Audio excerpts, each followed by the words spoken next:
Well, hello and a very warm welcome. My name is Daisy McAndrew and I'm delighted to be hosting these Brexit videos on behalf of Shearman and Sterling, looking at the legal ramifications and implications of that referendum result. We're going to specifically concentrate now looking at English governing law and enforcement, and to help me through understand what is going to change, what might change and how it'll affect us all, I'm delighted to be joined by Joe Rickard. Joe, you're a partner here at the law firm. What do you think will be the significant changes as a result of the referendum?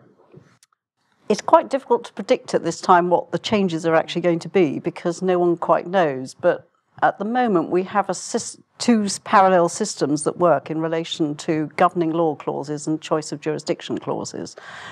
You have a system that works for the rest of the world, and then we plugged in this sort of EU stuff that came out of joining the EU.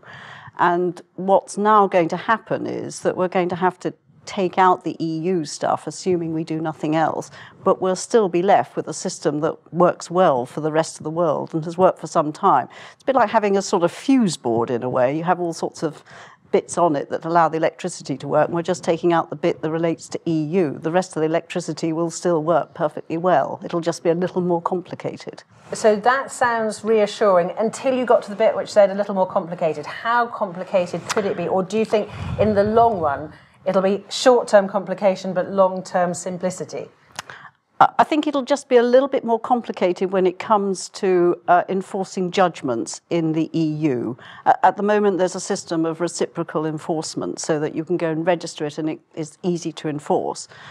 We will now be in the position, like, say, we would be with a US judgment, of having to go to the country and go through its processes and then enforce it. It doesn't take much longer. We're talking about maybe a few weeks rather than a speedier process.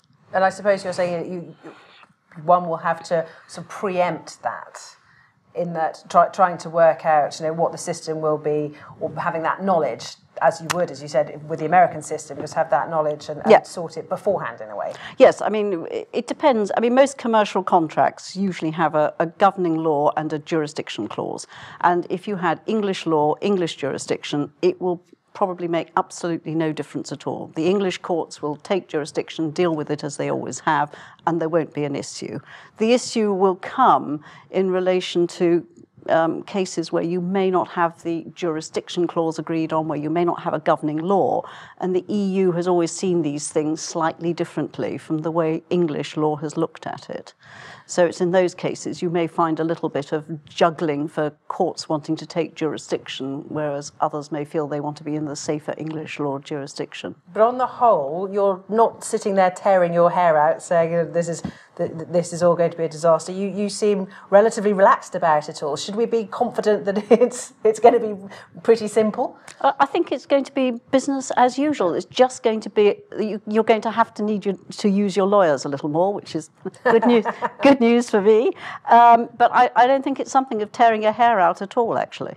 Final message that you would be sending on this area? You've already said it. Certainly no reason to panic on this front or to worry unnecessarily. But as far as the long-term implications of it, make sure your clauses are as clear as possible. English law, English jurisdiction, you will be fine. If you walk away from either of those things, or have another law or have another jurisdiction, it's fine as long as you put them all together.